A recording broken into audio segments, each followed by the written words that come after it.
আমার বড় ভাই দীর্ঘদিন ছিল আমাদের বালুকায়, এখন আমাদেরকে ছেড়ে চলে যাবে। আসলে ওনাকে দেখে আমাদের অনেক কষ্ট হচ্ছে।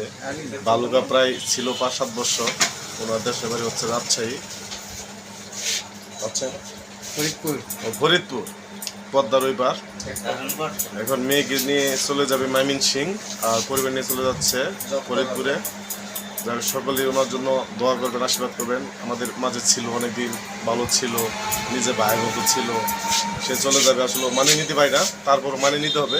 জীবনটা হচ্ছে অতিথি পাখির মতো, এই আছে এই নাই। হ্যাঁ, মানুষের জীবন হলো পাখির মতো। আজকে ময়মনসিংহ ভালুকা, কালকে ময়মনসিংহ, পরে ফরিদপুর, লাস্ট ঠিকানা কোথায় একমাত্র এটা উপরওয়ালা বলতে পারে। যাই হোক, বড় ভাই খুবই বড় একটা তারপরের মানুষ। উনি ভালো থাকুক, সুস্থ থাকুক, এই আশীর্বাদ সবসময় করি। আর বেঁচে থাকলে অবশ্যই কাছে আছে, এখন পদ্মার করতে পারে, আসতে সময় লাগে না, দেখা হবে। ময়মনসিংহ থাকলে তো অবশ্যই আগে পরে আসা হবে, তাই না ভাই? আপনি তাহলে কবে চলে যাচ্ছেন? জুলাইয়ের 1 তারিখে ময়মনসিংহ চলে যাবেন না? মেয়ে ময়মনসিংহ করতে হবে, আল্লাহ যদি সহায় থাকে। যাই হোক ভাই, আমাদের প্রতি আশীর্বাদ করেন আর আমাদের প্রতি খেয়াল রাখেন। একজন বড় ভাই ছিল আমাদের দায়িত্ববান, খুবই মিষ্টি মনের মানুষ। আসলে বেশি বললে মানুষ সামনাসামনি অনেক রকম হয়ে যায়, বেশি বলা যাবে না।